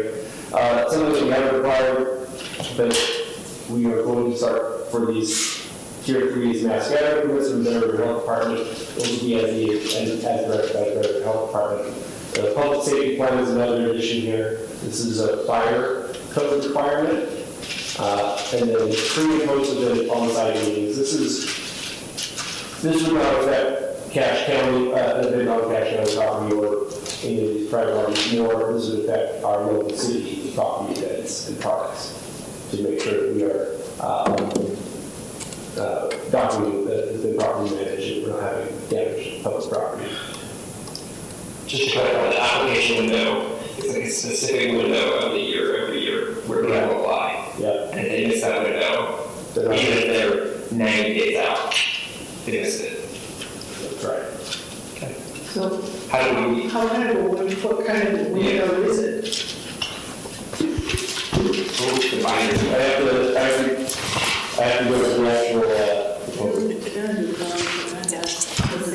off the top of my head, I think that was. Well, the application window is different than the 60 days. Correct, it is different in 60 days. So for events held between January 1st and April 30th, the application window will be from July 1 to September 1st of the previous year. So that's the window, so the deadline will be by September 1st. So if you're having an event in March, it's by September 1st. It's not 90 days ahead of your event. Right. So we need to look. So it's 6 months, so it's a 6-month lead time for those large events then. So why do we need the 60-day? That's the full application. They don't have to have everything in during the, this is essentially throwing what happened in the week. For their application, we can set the calendar. Now, I think there's obvious exceptions that can be made that involving the Cache County because we're really trying to program these city spaces better. So we might need to write in an exception to Cache County. And part of that's been driven by Center Street. For instance, September, right now, it has every single Saturday theoretically booked. And so, again, we were looking at other cities. Park City has some kind of requirements where they have, things that have been on the calendar for a long time. And so there, if they get their, their date by a certain deadline, then they're guaranteed the same day that they've done it. So, but then if not, other people have a chance to get that date. But again, just to try and. So it's more of, the application window is a reservation window.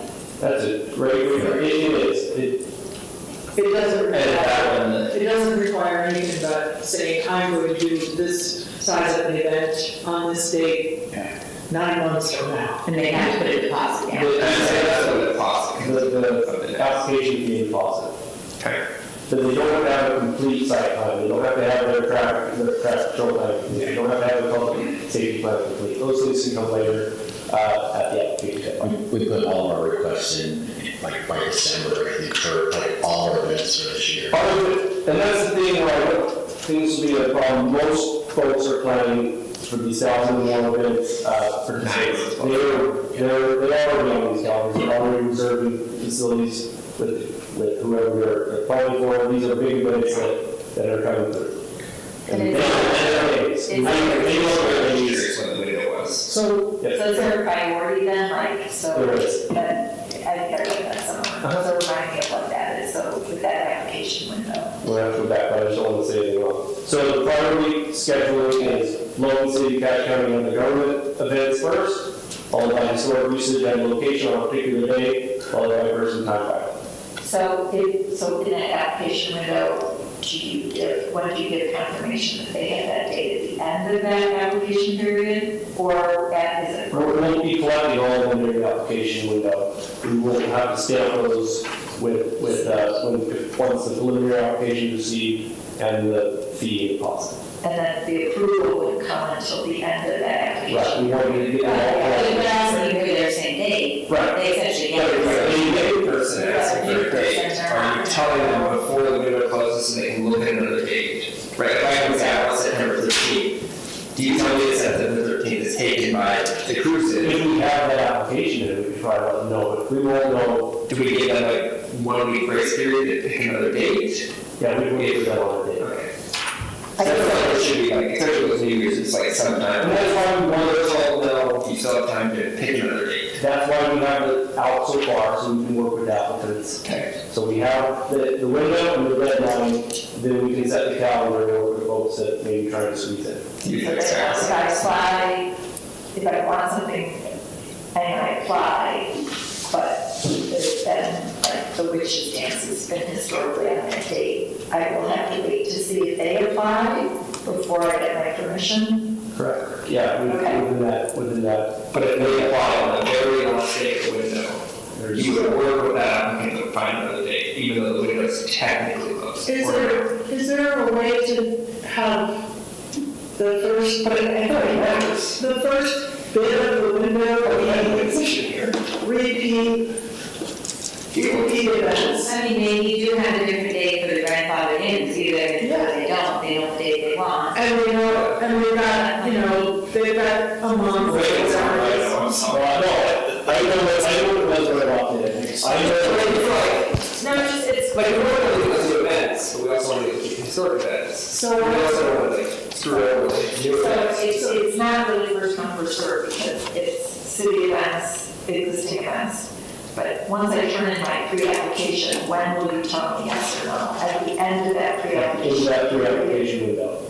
So I'll know on the last day of March that I'm approved for my event. So we have some pretty savvy people involved with it. We'll be looking at these applications that come in. If they see a conflict, they'll let them know pretty early on, hey, we've already got an application, it's the historic event, it's going to be there. We're not going to try to spring the tracks on anybody. Well, sure, it's really like if something does on last day of class, so like, yeah, they've already came in. Because they. Are we still going to work with that new event? Even though it's technically closed. The historic. Till the last day. I want to hear about that. I'm saying I would just be concerned that the historic people won't come in until the application until the last day, or maybe the other people that. Yeah, we'll have some conversations about that before the next. It could happen, but I'm telling you, work on dates in like a year in advance. So. But if you know 3 years from now that like you don't have to really log in because you're going to event. We're talking about 20 or less events. We know who these people are, right? We've worked with all these people. Except for the event. Except for the event restaurant. But we can explain these rules, and we can already, they can come to us and say what dates are likely to be available. We'll work with these folks. Well, that's just. Review and deny stamp slides. What is the window for reserving for events in the fall this year? I can go back to my cheat sheet here. So, for events out between September 1st and December 31st, bids should be submitted March 1st through May 1st. So, if this passes in a couple of weeks, are you going to hold events to that new regulation, new ordinance? No, we'll be done this after May 1st. So we apply for next year, essentially. Yeah, we apply for next year. After May 1st. Right, this is on the May 6th. So that application would have closed May 1st, can't hold that standard, it hasn't been So, adopted. could we say it's really not effective until next calendar year? Yes. I mean, is this applicable for Yeah, absolutely, I think that's appropriate. Okay. And that's how we work, because we have events that are all beating with calendars now. Okay. Aaron, let's flip side of this. I want to make sure that like, we have some wording in there about if someone's date doesn't work out and they don't find out the last date because it's the city's fault. But they already submitted a preliminary application, correct? Mm-hmm. Yeah, they can still work out with some dates, and they've already. They don't work on dates, so. Yeah, because the only thing that needs to be in within that deadline is your preliminary application. And the date. And the dates that you want. But you're willing to remove the date after the application was closed, if the date's available. Okay. Yeah, I'm happy, I'll shut up. I can't. Oh, if they did not apply with that, they're not going to. No, it's fine. But yeah, if they apply with that date, but not be available, then they. Remove the date. Yeah, we can. You got a slide about that. At this point, I'm not even sure what's ahead of me anymore. Rather than just a slide that says that it can be changed. How expensive is the preliminary application? The preliminary application that's defined in there. I bet it doesn't work. No, it was confusing. You should just ask the person who's done this process multiple times. It's not that complicated. No, not really. I'm sure that If you really want to do that, we're doing it a year in advance. What's the preliminary application? So this is in 50467 application for license tier 3. Preliminary application submitted during the application window, required the deadline established. The preliminary application shall include the proposed location, date, estimated attendees of the event, and the contact information for the organizer. The event description and preliminary site plan. And what was the cost? We're going to get that just a minute. That is. She has a cost. Oh, yeah. We'll get to that the next. Sorry. Tier 3. Multiple day events, we're finding multiple day events now. This is a special event can be for 5 days in a row, or 25 consecutive weeks, either once a week or on the weekend. And for the special events, we were kind of trying to mirror our temporary license of 180 days, that's where the 42 consecutive weeks came from. Preston, other cities that we looked at had a smaller number, around 15. We felt that was a little bit short, considering some of our applicants, like the farmers market, gardeners market, go a little further than that. So we were with 24 consecutive weeks.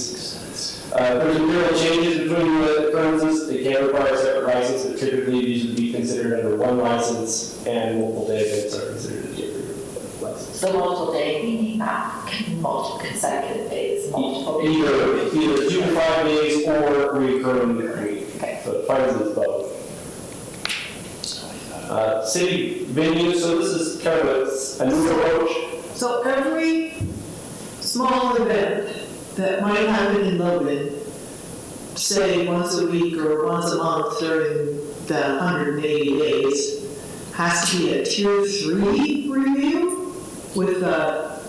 That's how it's written, yes. With the full committee and the whole, even if it's for 20 people? Yes. But they currently already have to full committee. Currently they are. Yeah, so But we're not making more arguments. We're talking about, well, Where they'd be applying, so they'd be getting a tier 1 license for every single event, otherwise that would be more expensive than doing the tier 3. If you want to do it right now, you would already have to do that process, it's just not called the tier 3 yet. right, we have had conversations about how to handle multiple days, whether it requires a license every time. We try to umbrella what we can currently. Makes sense.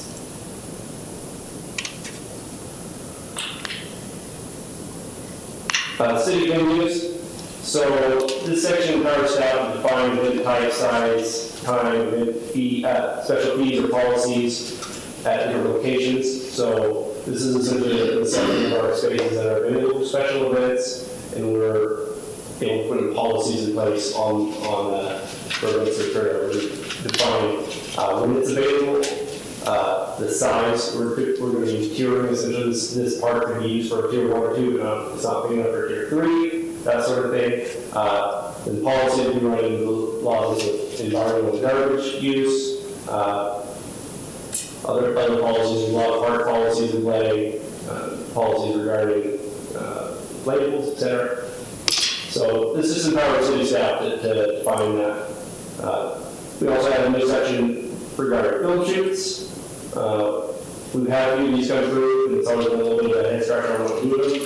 So we find when a license is required, if it's on public property or if it's on private property with material offsite impacts, it requires informing neighbors about the shoot schedule and providing contact information. Any size, as long as it meets those. Changes to the fees.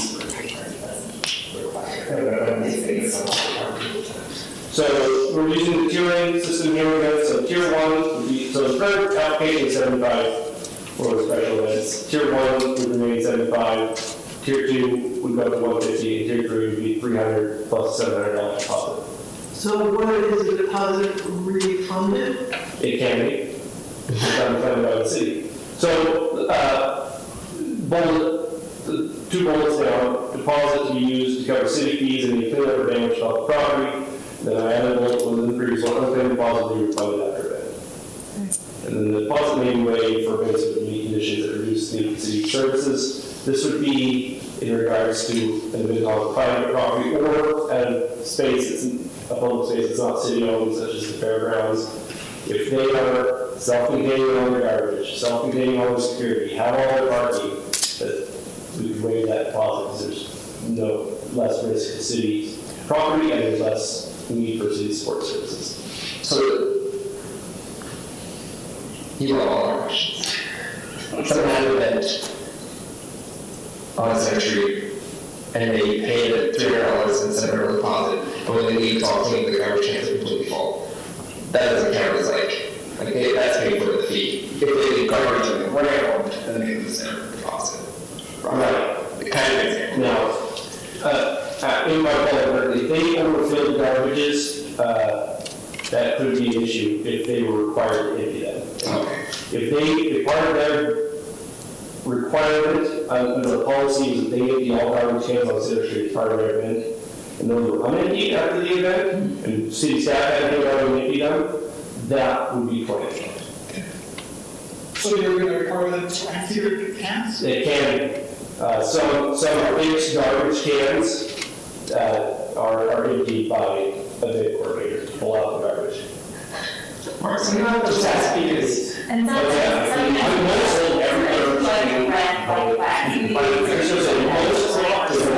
most often garbage is handled by a empty black garbage can or a dumpster. Facility that.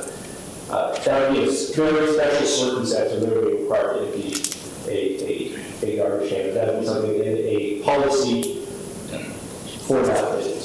So for example, last year with the events that we did, we paid for electricity, we paid for environmental, we made sure we had like 30 garbage cans there to cover everything. We paid for police presence, we paid for EMTs, we paid for it. So your $1,000 sure is gone. But it's about $1,500 to $2,000 for a bigger event, so to me, it's not a concern. But it's really they meet all the criteria of their application agreements. That's your fun, yeah. But if they charge us, it's not. Yeah, they're going to cover it. That's the question. And we pay for public works too. And all decided on the application fees are for application review. We have, just a business licensing, we have a staff member who have their time spent just processing a special event application at this point. I had some information in the minimum regarding what those estimates are and how much we're making into these. We are not making money, nor can we, but we are not even close to that being an issue with special events. This is a very costly review process for the city. Changes. Proposed application review criteria. So we're looking at impacts to the public infrastructure, health, safety, welfare of the community, ability to organize and comply with requirements. So if there is a condition that we need to demonstrate that you can meet it, the appropriateness of the event location duration. So we're looking at that site compatibility, scheduling conflicts, we're considering, we've already discussed that to try to extend. Then we established that the city may impose conditions on approval. Denial. There are criteria in the code for denial, grounds for denial, unable to meet those conditions that we specify, incomplete applications, proposed events that violate laws, ordinances, policies, rules, procedures, or regulations. And we have a lot of those. We have rules for parks, we have various policies, there's a lot that reviewers have to look at on these things. Unreasonable danger or health, danger to health or safety of the organism or off-site impacts that cannot be reasonably mitigated, just causing a disruption to another event, insufficient facilities, unpaid previous debts, and organizing mismanagement. But our role here is to encourage special events, isn't it? I mean, our role, what is our role? I mean, our role is we're trying to make it fair and equitable, but we're not trying to be punitive, are we? But we also have to make sure that, again, events work and the events are responsible, and so we're trying to strike a balance between. I would say from a business licensing perspective on that question, we want responsibility and accountability from applicants and from the city as somebody who's licensing this. We are properly vetting these events and making sure that they are meeting reasonable conditions. Our current noise ordinance is 10 p.m. Correct. So that means that any special events on creative go past 10 p.m. Without a variance through the mayor's office. Okay. There is a variance process for noise, and they are given in certain days. Well, no, it's kind of just assuming there, and you know, there's times where things do go.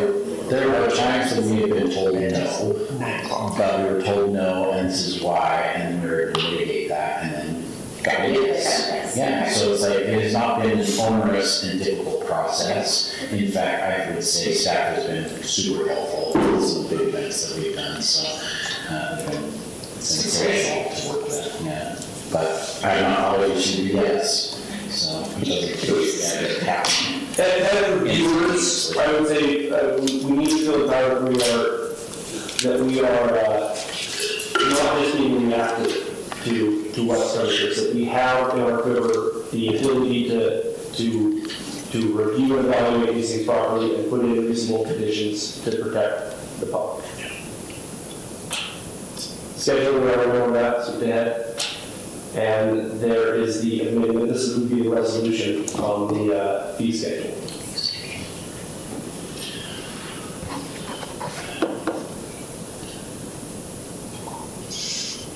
Deposit, also others. And this was mirrored off of the deposit we take for right-of-way permits in this experience.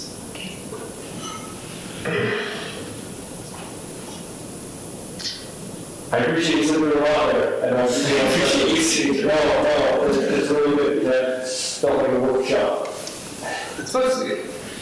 I just want to make sure that the question from the county was addressed. So they talked about the fee schedule, and having a concern that the fee schedule is vague, to be able to charge a permit fee even if there's no entry on city services. So I think I forwarded you calls. So maybe you want to follow up with him and just talk to him about what his concerns are. I think what made them misunderstand the waiver of the deposit. We didn't have any waiver of fees. It's a deposit waiver for those. And the reason it wasn't written specifically for the event centers is there are events on private property that would also fall in that category, receiving a deposit waiver. Okay.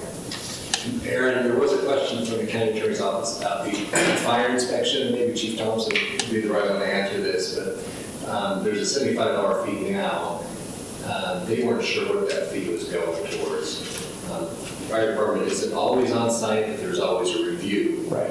And so maybe you can explain what, or Aaron, explain what the fire department does with that review. I'm happy to know all that. And it is more information regarding that. You know, one of the fees that we collect in business licensing is a fire application review fee. That was adopted, I want to say about 2 years ago.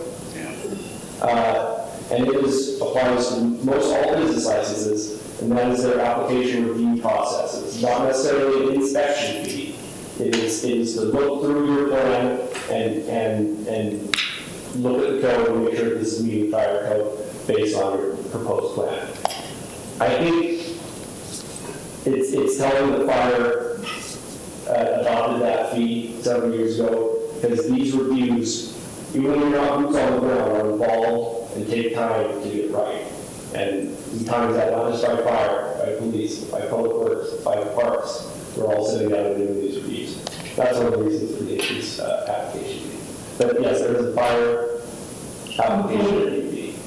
But that's only construction, right? No, that's for all business licenses, including special events. Yeah. So, if you have a business license and you have a special event, you have to pay again? Yeah, special event is its own application. But I mean, you have to pay the fire part again? I'm not following your question. Well, it's part of the review, yeah. But it's part of the $75 or it's in addition to the $75? It is a separate fee. Fire fee is charged on all business license fees in addition to the application. Okay, but, Yeah. so what I'm saying is, so say it's $50. It's 75. Okay, $75. So you pay for your business license, it's $150 or whatever, you pay your $75 for the fire inspection. So now you pay $225 and you have a business license. Now you want to have an event, you have to pay $300 because it's a big event. And a $700 deposit and another $75? Correct. Yes. Pay it every time. So you've got, that many, I mean, for a territory, that's a huge event, so. What if it's a little bit? Well. But it's $75 plus $75. Which they're already paying right now. So it's really fun, whether it's Summerfest or something on Center Street, correct me if I'm wrong, I mean, the fire marshal goes and determines you have adequate space between, booths, and they do an on-site inspection to make sure emergency vehicles can get in and out, there's proper distance between booths, especially those that have cooking facilities or. What I'm worried about is that, we're, in my backyard, I'm having a neighborhood picnic, and there's gonna be 70 people there, or whatever, and I have to pay for a $75 special event. But you're on private property, you're not attached to city property, so you don't. You don't have to pay for it? For your backyard party. You don't even have to get a special event permit. Yeah. You can have a party. You're charging for it. If you're charging for it, that's not. Well, you have to.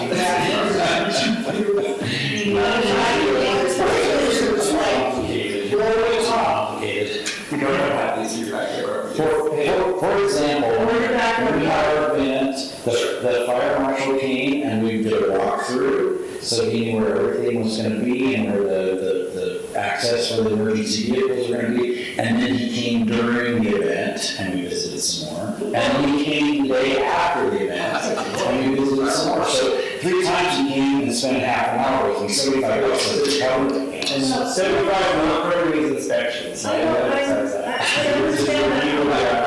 I think your question is, when is that required and when is it not? What's the cutoff? Do you know you need a special event permit? Which you don't need them for your backyard parties. But you do need them if you're impacting public property or public facilities. Or exceeding the use and license. Or a charging issue. Or charging issue. Oh my God. Or parking on the street. No, street parking was not it. It's impact. Maybe that's the street. You're closing down. He said we're closing the Cash Center though, like, in Park The street is made to be parked on, period, so you can Yeah, okay, there, so that's Okay. Okay. I'll shut up. I would like to you because I think we need to put something in there, since Century has become such a popular place to do large events, we probably need to have some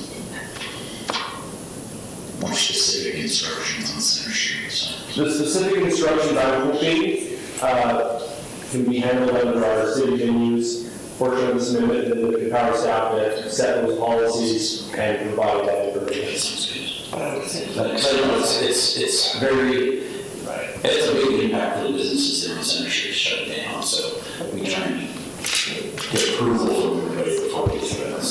And G, I would say defining special events has been a struggle, and it's not just ours. I've read multiple cities' definitions, and if we're confident that there's some really interesting ones about 25 people within a 100-foot proximity. Is a special event. I mean, it's so easy. It's only 50 or more people together. That's just what it says. It's just 50 people together. Is a special event.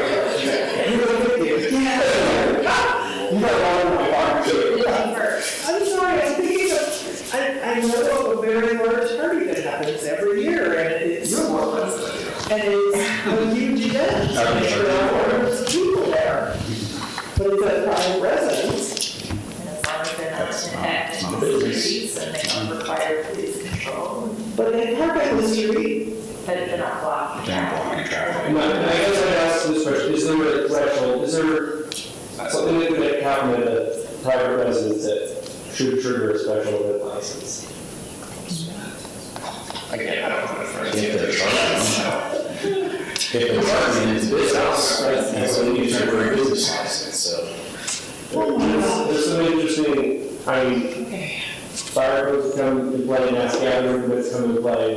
There is instances where something that occurs in private residence would require a special event license. Now, And they went out, call, right? sorry, now, the winter's up. Or Marie. Any other questions on this? I'm going to workshop. Thank you for the information. We're still under time, so we're good.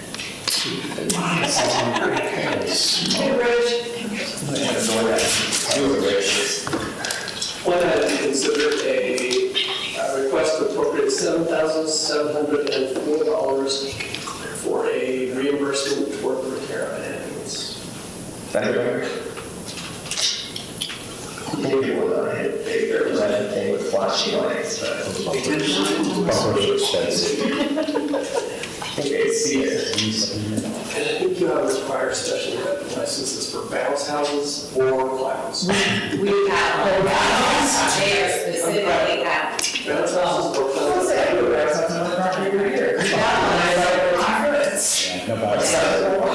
There have just been too many nationwide incidents of serious injuries with bounce houses, so we used to allow them in parks with a special permitted park, but we don't allow them in houses now that because that came up last year, so they, Or clowns, we gotta consider clowns this year. Are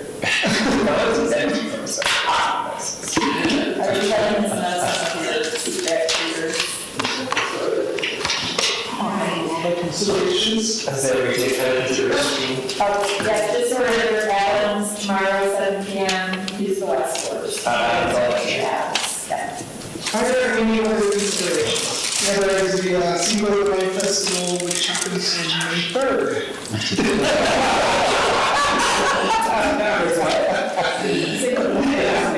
Now, wait a minute. Tell us about it.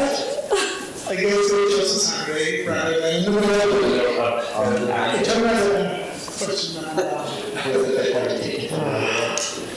no, it'd be like the attendance is suffered in the middle of the week. So they're going for a Saturday. So I think they're going for a Saturday. What's the location? Is it the fairground? Yes, I believe. There's also a Latino art exhibit happening already actually for a couple of weeks at the Alien West.